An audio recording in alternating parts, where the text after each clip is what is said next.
आज जिलापाल कार्यालय सम्मेलन कक्ष जिला कृषि विभाग आनुकूल्य आगामी खरीफ ऋतु 2025 निमंते जिला कृषि कार्य निर्धारण कमिटी बैठक अनुष्ठित हो जाइछि।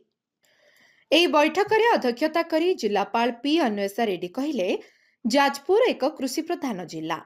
ଚାଷୀମାନଙ୍କ ନିମନ୍ତେ ସରକାର ବହୁତ ଯୋଜନା କରିଛନ୍ତି। କୃଷକମାନେ ଯେଭଳି ପ୍ରତ୍ୟେକ ଯୋଜନାର ସୁଫଳ ପାଇପାରିବେ, ସେଥିପ୍ରତି କୃଷି ବିଭାଗ ଅଧିକାରୀମାନେ ଯତ୍ନବାନ ହେବା ଆବଶ୍ୟକ। ଏହିସବୁ ଯୋଜନାଗୁଡ଼ିକୁ କୃଷକ ସମ୍ପର୍କ ମେଳା ଓ କୃଷି ସଚେତନତା ମାଧ୍ୟମରେ ହିତାଧିକାରୀମାନଙ୍କ ପାଖରେ ପହଞ୍ଚାଇବାକୁ ଜିଲ୍ଲାପାଳ ପରାମର୍ଶ ଦେଇଥିଲେ। ମୁଖ୍ୟମନ୍ତ୍ରୀ କୃଷି ଉଦ୍ୟୋଗ ଯୋଜନାରେ ବ୍ୟାଙ୍କମାନେ ଚାଷୀମାନଙ୍କୁ ଋଣ ଯୋଗାଇ ଦେବାକୁ ଜିଲ୍ଲାପାଳ ଅଗ୍ରଣୀ ବ୍ୟାଙ୍କ ମ୍ୟାନେଜରଙ୍କୁ ନିର୍ଦ୍ଦେଶ ଦେଇଥିଲେ। ଚଳିତ ବର୍ଷ ସମବାୟ ବ୍ୟାଙ୍କ 68 କୋଟି ଋଣ ଯୋଗାଇ ଦେବାକୁ ଧାର୍ଯ୍ୟ ଲକ୍ଷ୍ୟ ରଖିଛି। ପ୍ରଧାନମନ୍ତ୍ରୀ ଫସଲ ବୀମା ଯୋଜନାରେ ଚଳିତ ମାସ ଶେଷ ସୁଦ୍ଧା ଜିଲ୍ଲାର 63,000 ଚାଷୀଙ୍କୁ ପଞ୍ଜୀକୃତ କାର୍ଯ୍ୟ ଶେଷ କରିବାକୁ ବ୍ଲକ କୃଷି ଅଧିକାରୀ ପଦକ୍ଷେପ ଗ୍ରହଣ କରିବେ।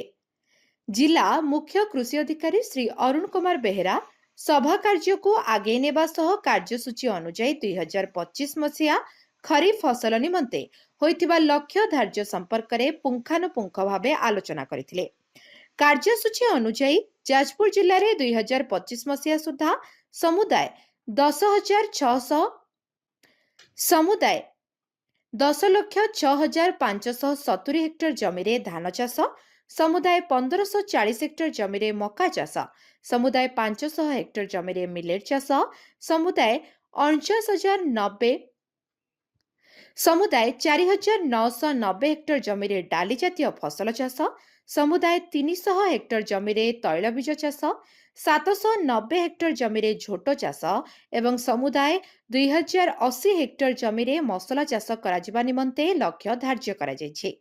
ସେହିଭଳି 2025 ମସିହା ସୁଦ୍ଧା ଯାଜପୁର ଜିଲ୍ଲାରେ ପ୍ରମୁଖ ଜଳସେଚନ, କ୍ଷୁଦ୍ର ଜଳସେଚନ, ବୃହତ୍ ଉଠା ଜଳସେଚନ, କ୍ଷୁଦ୍ର ଉଠା ଜଳସେଚନ ଏବଂ ଅନ୍ୟାନ୍ୟ ଉତ୍ସରୁ ସମୁଦାୟ 10,07,572.41 ହେକ୍ଟର ଜମିରେ ଜଳସେଚନ ନିମନ୍ତେ ଲକ୍ଷ୍ୟ ଧାର୍ଯ୍ୟ କରାଯାଇଛି।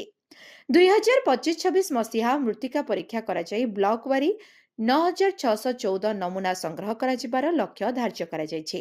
2025 ମସିହା ସୁଦ୍ଧା 12,426 ମେଟ୍ରିକ୍ ଟନ୍ ରାସାୟନିକ ସାର ଯଥା ଫସ୍ଫରସ୍, ପଟାସ, ଯବକ୍ଷାରଜାନ ବ୍ୟବହାର ନିମନ୍ତେ ଲକ୍ଷ୍ୟ ଧାର୍ଯ୍ୟ କରାଯାଇଛି। ଉକ୍ତ ବୈଠକରେ ଫସଲ ସୁରକ୍ଷା ଯୋଜନା, କୃଷି ଯାନ୍ତ୍ରିକରଣ, ମୁଖ୍ୟମନ୍ତ୍ରୀ କୃଷି ଉଦ୍ୟୋଗ ଯୋଜନା, କୃଷି ଋଣ ଇତ୍ୟାଦି ବିଷୟରେ ପୁଙ୍ଖାନୁପୁଙ୍ଖ ଭାବେ ଆଲୋଚନା କରାଯାଇଥିଲା।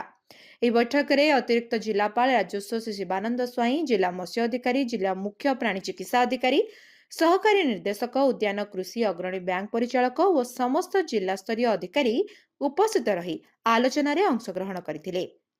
ଯାଜପୁର ଅଭିମନ୍ୟୁ ମିଶ୍ରଙ୍କ ରିପୋର୍ଟ, ଲିଭ୍ ଲାଇଫ୍ ଓଡ଼ିଆ।